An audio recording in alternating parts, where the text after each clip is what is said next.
Bismillah, alhamdulillah, wassalatu wassalamu ala rasulillah sayyidina Muhammad ibn Abdillah wa ala alihi wa ashabihi wa mawala.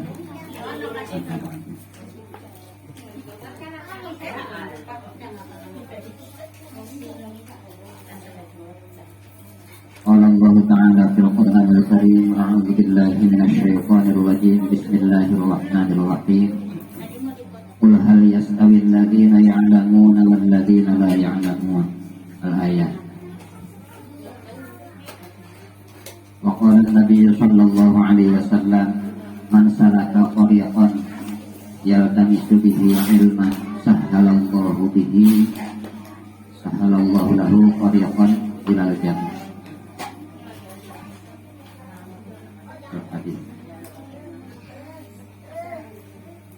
Masyarul hadirat, para ibu jamaah majelis sholawat yang mudah-mudahan senantiasa dirahmati Allah Subhanahu wa Ta'ala.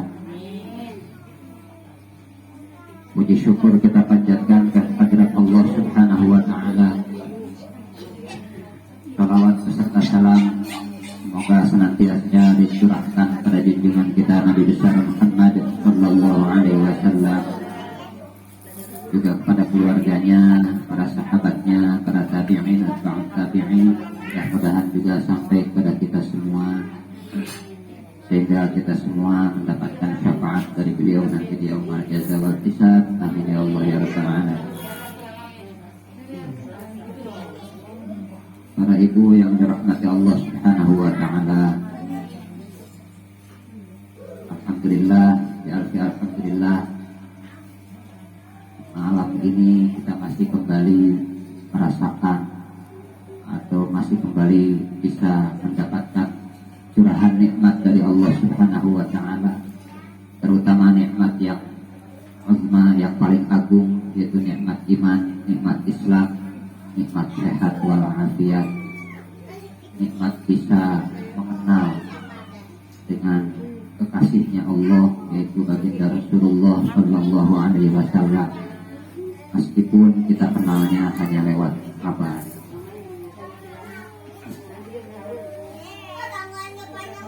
Alhamdulillah juga kita beberapa hari yang lalu kita sudah menyelesaikan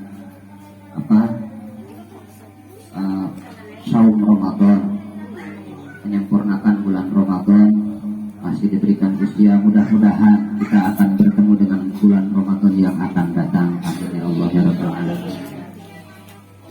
Mana bulan Ramadan tersebut diakhiri dengan Idul Fitri, hari raya Idul Fitri. Idul Fitri adalah bahasa Arab. Asal bahasanya Id dan Al-Fitri. Id itu kembali, Fitri itu fitrah, secara terjemahan bebasnya suci. Jadi kita berharap dengan berakhirnya Ramadan, kita semua kembali menjadi bayi-bayi yang suci dan bersih dari dosa. Amin ya Allah ya rabbal alamin. Sehingga di Indonesia, terkhusus di Indonesia, di Nusantara kita ini digagas namanya tradisi halal bihalal. Halal bihalal ini digagas oleh salah satu tokoh ulama Indonesia, pendiri atau tokoh penting dalam satu organisasi besar di Indonesia, organisasi Islam. Beliau dikatakan orang kedua terpenting di organisasi tersebut, yaitu Kiai Haji Syekhina Kiai Haji Abdul Wahab Asbullah. Beliau yang bersama-sama dengan Hadratus Syekh Kiai Haji Hashim Asy'ari mendirikan organisasi yang disebut dengan Nahdlatul Ulama. Suatu ketika Kiai Haji Wahab Hasbullah dipanggil oleh Bung Karno, karena pada saat itu kurang lebih kalau nggak salah sekitar tahun 1948, setelah Indonesia memproklamasikan kemerdekaannya di tahun 1945 itu nggak langsung, Indonesia itu nggak langsung aman, tentram, damai, enggak. Tapi dilanda gonjang-ganjing perpolitikan, sehingga ramai dari perpolitikan tersebut terjadi disintegrasi, masing-masing mempertahankan kebenaran versinya sendiri-sendiri. Ada yang ini para elit politik pada saat itu nggak mau duduk bersama. Yang satu ngumpul di sini, yang lainnya ngumpul di tempat lain. Hanya karena perbedaan paham, perbedaan pendapat. Bung Karno melihat situasi dan kondisi negara Indonesia seperti itu galau berat. Kenapa? Selain disintegrasi di tingkat elit, juga terjadi pemberontakan di mana-mana. Salah satunya ada pemberontakan PKI di Madiun, ada pemberontakan DITII yang dipimpin oleh Kartosuwiryo, PKI oleh Musso. Padahal Kartosuwiryo dan Musso itu sama-sama sahabatnya Bung Karno, satu alma mater, yaitu alumni atau lulusan dari Cokro Aminoto. Tiga-tiganya satu alma mater membawa paham yang berbeda. Yang satu pahamnya nasionalis, yaitu Bung Karno. Yang satu pahamnya agamais, yaitu Kartosuwiryo. Yang satu pahamnya komunis, yaitu Musso. Tiga-tiganya mempertahankan kebenarannya menurut versinya sendiri-sendiri. Sehingga ketika mereka saling berkompetisi antara Bung Karno, Musso dan Kartosuwiryo, ternyata di Indonesia lebih diterima pahamnya Bung Karno, nasionalis.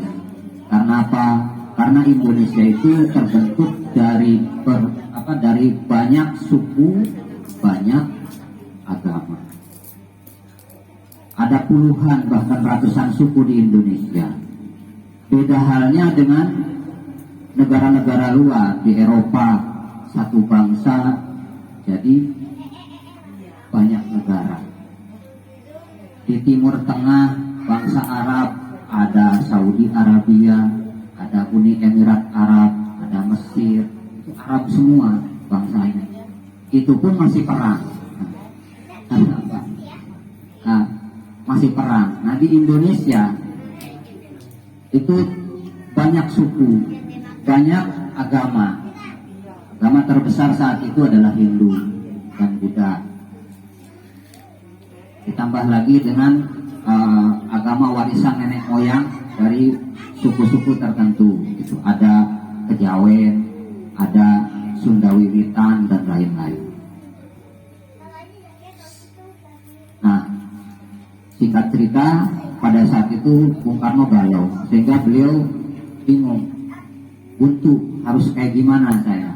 Beliau mengundang Sayyidina Kiai Haji Abdul Wahab Hasbullah ke istana, diajak diskusi, konsultasi. Pak Kiai, saya galau karena Indonesia dilanda disintegrasi, ada pemberontakan di mana-mana. Apa yang harus saya lakukan? Ini bentuk dari sinergi antara ulama dan imam. Nah, ulama menjalankan perannya sendiri, imam menjalankan perannya sendiri, nggak saling nggak tabrakan. Sehingga ketika Kiai Haji Wahab Hasbullah diminta pendapat seperti itu, beliau menjawab, karena saat itu bulan puasa, pertengahan bulan Ramadan tahun 1948 itu. Jawabannya, Romo Kiai Wahab Hasbullah, gampang, ini kan bulan puasa, sebentar lagi Idul Fitri, undang aja mereka ke istana buat silaturahmi, itu kan sudah tradisi kita. Kata Bung Karno, kalau silaturahmi mah udah biasa, nggak keren. Saya nggak mau yang biasa-biasa aja, saya mau hal yang luar biasa yang menarik bagi mereka untuk datang. Akhirnya Kiai Haji Wahab Hasbullah berpikir lagi, kalau gitu kita sebut namanya nggak usah halal nggak usah silaturahmi, kita ganti dengan istilah halal bihalal. Jadi murni gagasannya dari anak bangsa Indonesia. Lalu halal bihalal tersebut mempunyai dua analisis. Analisis yang pertama yaitu qalbul halal bi thariqil halal, mencari kebaikan dengan cara saling memaafkan. Itu analisis yang pertama. Jadi artinya yang dicari sama Bung Karno dan Syekh Haji Wahab Hasbullah tersebut adalah kebaikan bangsa, saling bersatu, bahu-membahu, saling bersinergi untuk membangun negara kesatuan Republik Indonesia. Dengan cara apa? Dikumpulkan, dipertemukan untuk saling memaafkan. Itu analisis yang pertama. Analisis yang kedua, al-halal yujza'u bil halal. Analisis yang keduanya yaitu memaafkan dibalas dengan memaafkan. Jadi artinya sama-sama saling memaafkan, saling membebaskan kesalahan. Karena apa? Karena hari kemenangan yang kita biasa sebut, kita menyambut hari kemenangan. Hari kemenangan itu hanya akan diraih oleh orang-orang yang membebaskan dirinya, membebaskan hatinya dari rasa dendam, dari kesalahan-kesalahan yang dia anggap dilakukan oleh orang lain terhadap diri. Jadi bebaskan. Nah, jadi setelah muter-muter seperti itu, gimana intinya? Mudah-mudahan saat ini kita semua bisa saling memaafkan. Diawali dengan saya mewakili pribadi dan juga keluarga, juga mewakili seluruh warga perumahan Green Presiden. Mohon maaf pada ibu-ibu semua, ingin menyampaikan permohonan maaf. Mohon maaf yang sebesar-besarnya atas segala kesalahan apapun, yang kecil, yang besar, yang disengaja dan tidak disengaja, yang terasa atau enggak terasa. Mudah-mudahan ibu-ibu semua bisa memaafkannya. Sebaliknya dari saya dan juga keluarga, insya Allah jauh sebelum ini diungkapkan sudah belajar untuk itu.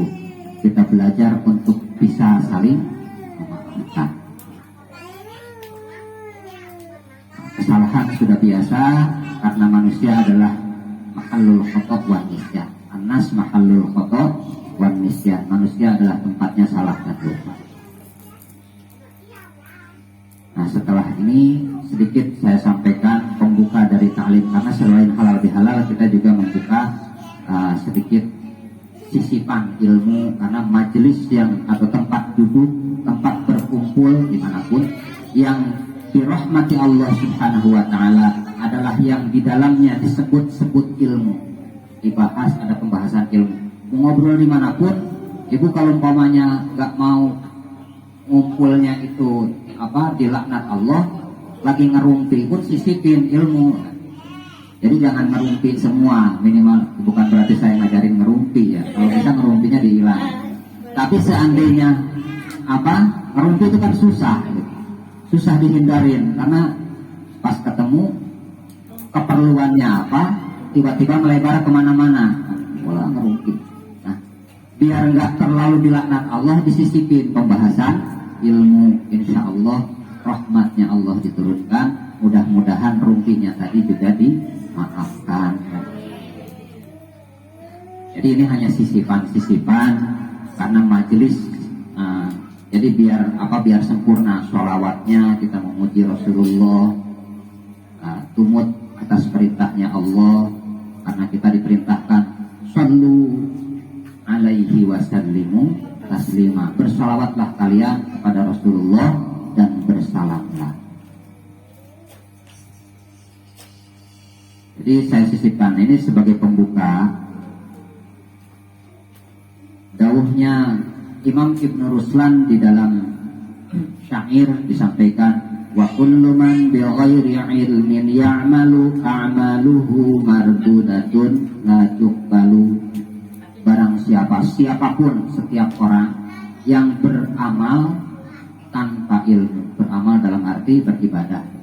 Kita beribadah, kita sholat, kita sodako, kita apapun, kita puasa, tanpa dibarengi dengan ilmu. Ilmu maksudnya ilmu tentang amal kita.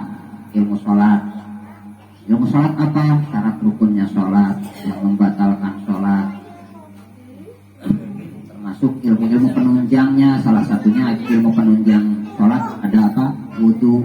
Wudu itu hukumnya sunnah, tapi malah yatimul wajib illa bihi wa huwa wajibun. Karena sesuatu yang menunjang pada kewajiban itu akan menjadi wajib. Wudu aslinya, hukum aslinya sunnah, tapi waktu kita mau sholat wudunya menjadi wajib. Wa kullu man bi ghairi ilmin ya'malu a'maluhu mardudatun la tuqbalu. Barang siapa yang beramal, beribadah, amal apapun, tanpa dibarengi dengan ilmu pengetahuan tentang amalnya, maka mardudatun la tuqbalu. Amalnya itu tertolak, tidak akan diterima oleh Allah Subhanahu wa ta'ala, dan menjadi amal yang sia-sia. Terus gimana? Saya kan nggak paham tentang ilmu ibadah, berarti nggak usah ibadah karena ditolak. Nggak gitu juga. Jangan jadi orang ngambekan, mutungan. Bukan gitu maksudnya. Kalau kita ibadah belum tahu ilmunya, berarti kita harus belajar tentang ilmunya. Mudah-mudahan semakin diperbaiki ibadahnya dan semakin mendekatkan diri pada Allah Subhanahu wa ta'ala. Nah, ilmu yang mana yang harus dipelajari? Di dalam kitab Ta'limul Muta'alim disampaikan la yuftaradu talbu kulli ilmin bal yuftaradu talbu ilmil hal. Tidak diwajibkan menuntut semua ilmu, tetapi diwajibkan atas kita semua menuntut ilmu hal, ilmu tingkah sehari-hari. Itu berdasar pada hadis yang disampaikan oleh Rasulullah sallallahu alaihi wasallam, yasirul fikhi khairum min katsiril ibadah. Sedikit saja belajar ilmu fikih itu lebih baik daripada ibadah sebanyak-banyaknya. Artinya apa? Ibadah yang tanpa ilmu. Kalau ibadahnya pakai ilmu itu malah luar biasa. Udah punya ilmu diamalkan. Karena setelah punya ilmu itu disampaikan ilmu itu harus bermanfaat. Lalu ilmu yang bermanfaat yang seperti apa? Wa min samratil ilmi al-amalu bihi wan nashru.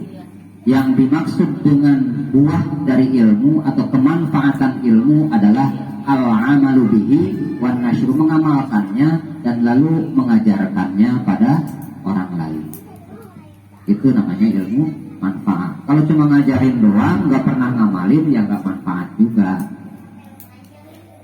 Itu namanya jargoni kalau kata orang Amerika sana. Lalu ilmu yang mana? Yang dimaksud dengan ilmu hal, ilmu yang paling utama, yang ilmu tingkah sehari-hari. Ilmu hal yang dimaksud ilmu hal adalah ilmu fikih. Sehingga dijelaskan di dalam syair yang panjang sebetulnya, tapi saya kutipkan beberapa aja. Alaika bi'ilmil fikhi fid dini annahu sayurfa'u fastadrafu qabla su'udi. Tetaplah kalian dalam menuntut ilmu fikih. Fikih, ilmu fikih di dalam agama. Annahu sayurfa'u fastadrafu qabla su'udi. Karena sesungguhnya ilmu fikih itu akan diangkat oleh Allah Subhanahu wa ta'ala, dihilangkan dari bumi ini. Maka temukanlah ilmu fikih sebelum diangkat. Lalu ngangkatnya ilmu gimana? Orang yang pintar tiba-tiba bodoh? Enggak gitu. Itu mah kalau yang tadinya pintar tiba-tiba nggak tahu apa-apa, itu mah namanya apa? Ikut kena penyakit, memorinya hilang. Itu bukan begitu. Cara Allah mengangkat ilmu adalah dengan dengan mewafatkan ulama, para ahli ilmu tersebut. Sehingga sekarang sudah dimulai.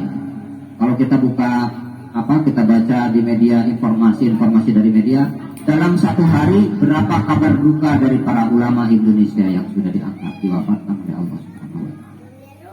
Jadi artinya proses diangkatnya ilmu dari dunia ini sudah mulai saat ini.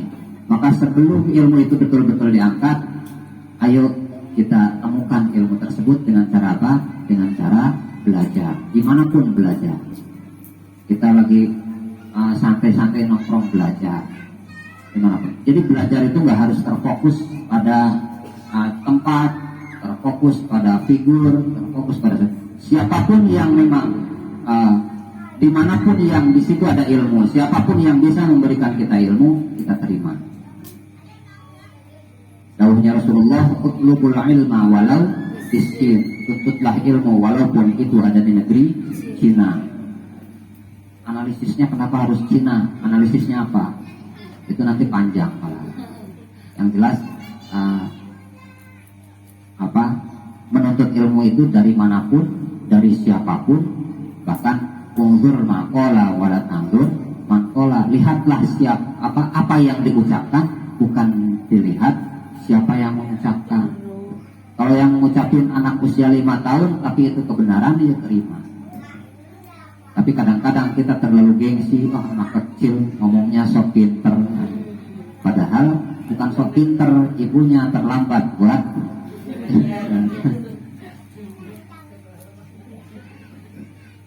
Paman nala minhu ghayatu balaghal mina wa sara majdan fi buruji su'udi.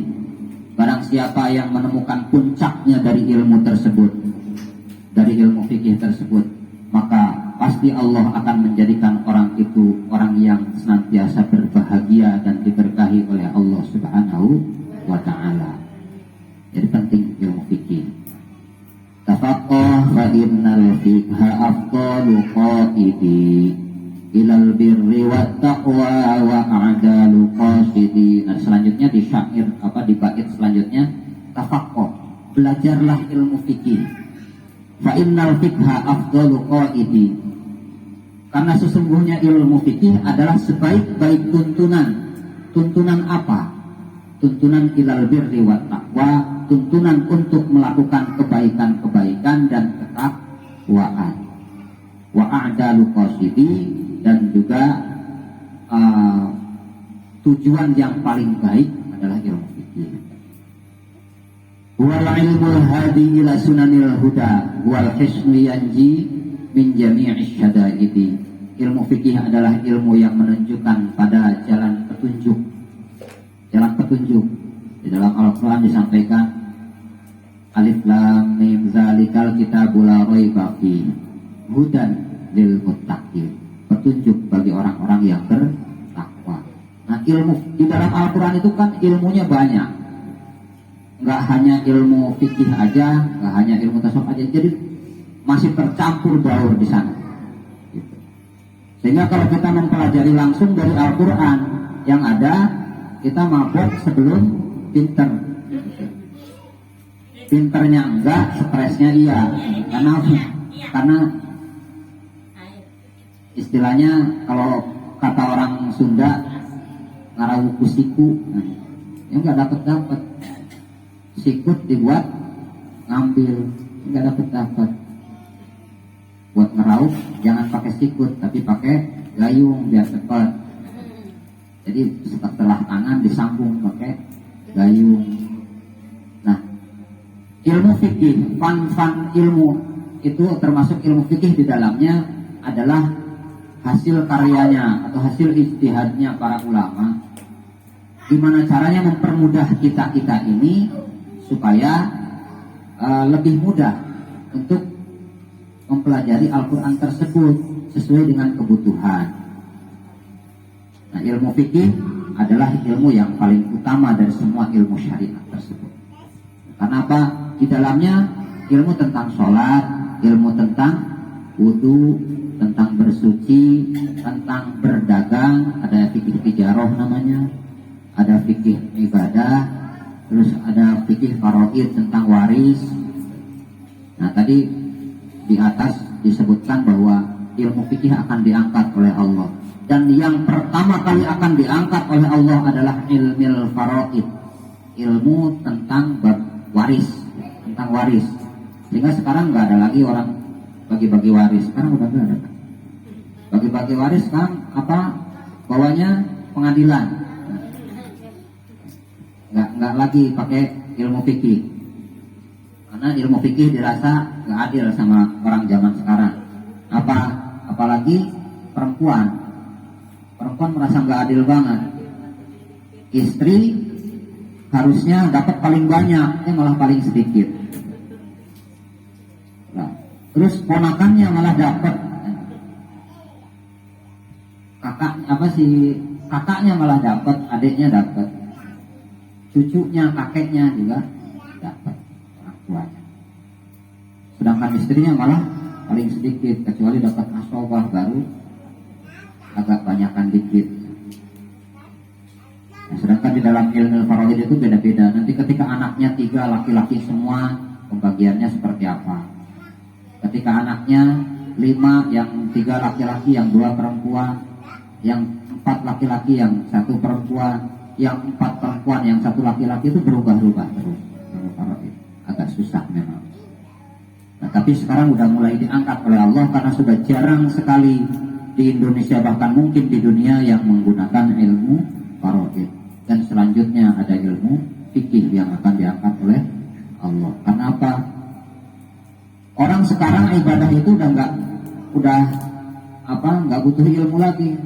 Udah ngapain belajar susah-susah, nyatanya nggak dipakai ibadah. Mendingan saya ibadah nggak belajar tapi ibadah, bukan begitu. Itu seolah-olah benar, tapi yang namanya seolah-olah belum tentu benar. Kenapa? Karena yang disampaikan tadi, ibadah tanpa ilmu ya sia-sia. Sholatnya rajin sepanjang malam, dari mulai maghrib sampai subuh sholat nggak berhenti. Tapi ternyata dia nggak tahu yang membatalkan sholat itu salah satunya apa? Salah satu harokatin, 3 kali bergerak, mutawaliyatin, yang berturut-turut. Pas lagi sholat gatel, angkat, langsung garuk-garuk, udah berapa gerakan, batal. Padahal sholatnya dari maghrib sampai subuh nggak berhenti, tapi tertolak karena kurangnya ilmu. Nah, sehingga disebutkan ilmu fikih adalah ilmu yang paling penting. Wal hisnu yanji min jami'i syada'idi, ilmu fikih diibaratkan adalah tameng atau perisai dari bahaya besar. Bahaya besar apa? Bahaya besar kesesatan. Kita nggak sesat jadi. Karena dengan ilmu fikih kita jadi tahu level sunnah itu ada berapa. Kesunahan itu banyak. Sholat sunnah itu sunnah, puasa sunnah itu sunnah, senyum juga sunnah, pakai penutup kepala juga sunnah bagi laki-laki, pakai amaim, pakai imamah sunnah, pakai selendang sunnah, melihara jenggot sunnah. Itu levelnya beda-beda nanti.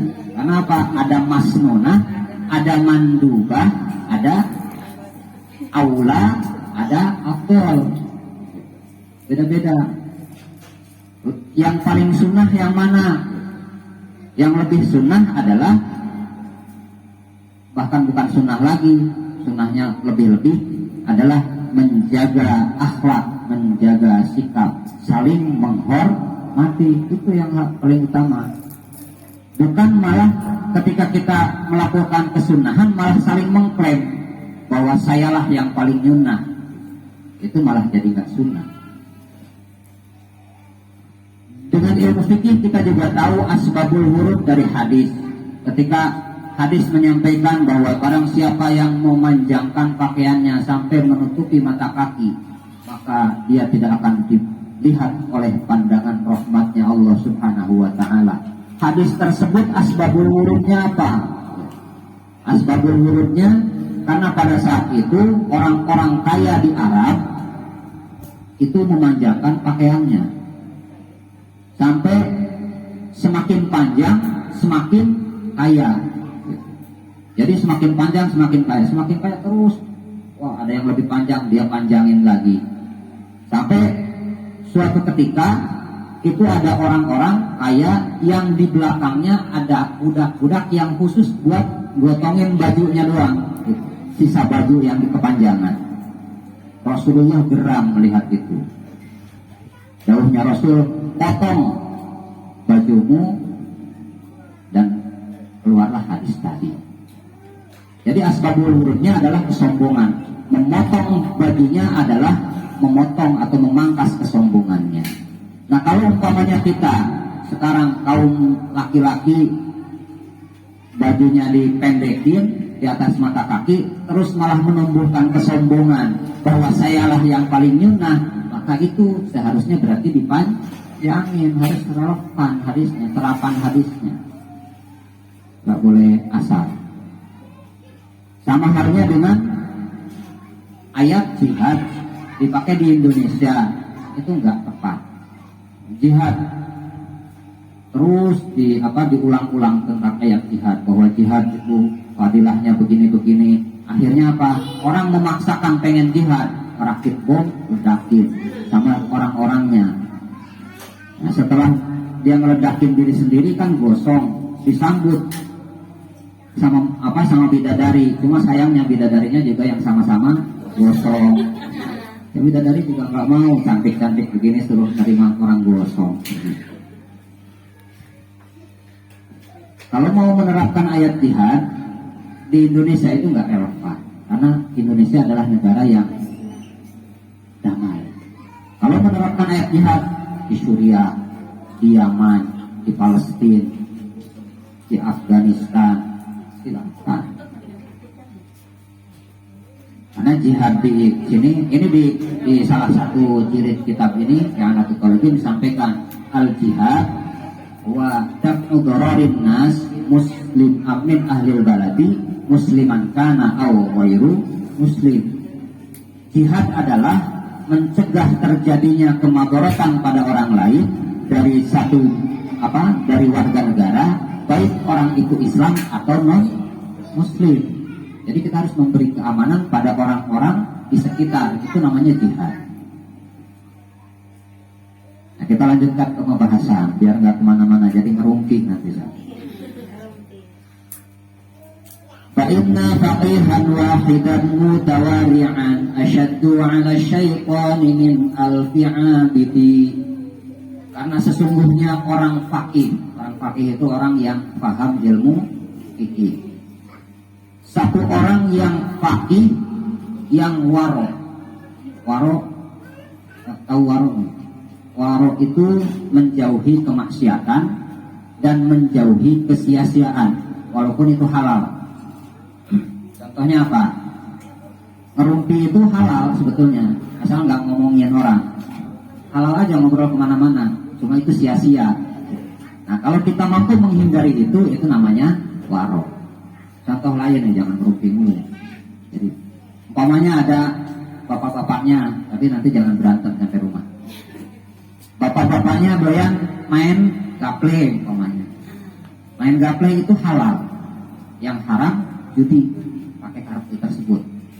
Main gaplenya itu halal, tapi itu sia-sia. Coba kalau waktu buat main gaplenya dipakai buat sholat, 2 rakaat tidak cukup. Atau buat apa? Saling pijet-pijetan gitu. Itu juga lebih bermanfaat. Nah, itu adalah suatu kesia-siaan. Jadi kalau kita mampu menghindari hal-hal tersebut, itu namanya waro. Tapi nyampe rumah jangan dipakai argumen buat buat menuntut. Jadi berantem atas dalil dari saya. Saya jadi provokator. Nah, satu orang faqih yang waro itu asyaddu 'ala syaitani min alfi 'abidi, lebih berat bagi setan dibandingkan dengan 1000 ahli ibadah. Satu aja orang ahli fikih yang warok itu bagi setan lebih berat dibandingkan dengan 1000 ahli ibadah. Ahli ibadah yang apa? Yang tidak menggunakan ilmu. Kalau 1000 ahli ibadah, ibadahnya pakai ilmu, ya lebih berat lagi bagi setan. Kenapa? Karena tidurnya orang berilmu itu pakai ilmu. Sedangkan ibadahnya orang yang tidak berilmu, ya tidak pakai ilmu. Tidurnya berdoa dulu. Tujuan tidurnya buat melakukan kebaikan nanti, buat siap-siap. Jadi maka dari itu mudah-mudahan kita semua dijadikan orang-orang yang berilmu oleh Allah Subhanahu wa Ta'ala.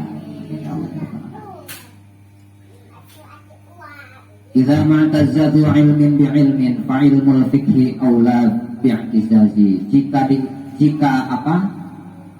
ilmu itu menyebabkan orang menjadi mulia, ilmu apapun pasti akan menyebabkan pemilik ilmunya menjadi mulia. Orang pintar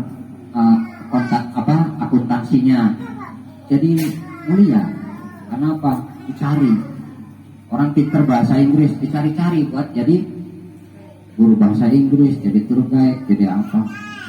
Jadi lebih mulia, terangkat. Orang pintar matematika ya juga sama jadi mulia. Orang pintar teknologi sama. Nah, jika ilmu itu menyebabkan orang menjadi mulia, maka ilmu fikihlah yang akan lebih memuliakan pemiliknya. Artinya dibanding dengan ilmu-ilmu lain, derajat pemilik ilmu fikih insya Allah akan lebih dimuliakan oleh Allah Subhanahu wa Ta'ala. Ini kepanjangan kalau saya habiskan karena jam berapa? Ya, mau halal lebih halal. Jadi saya cukupkan sampai sini, mudah-mudahan bermanfaat terutama bagi saya sendiri dan juga umumnya bagi ibu-ibu semua. Mudah-mudahan, sekali lagi mudah-mudahan kita semua dijadikan oleh Allah Subhanahu wa Ta'ala sebagai orang-orang yang senantiasa beribadah dan dilengkapi dengan ilmunya. Amin ya Allah ya Rabbal alamin. Wallahul muwaffiq ila aqwamit thoriq. Wassalamualaikum warahmatullahi wabarakatuh.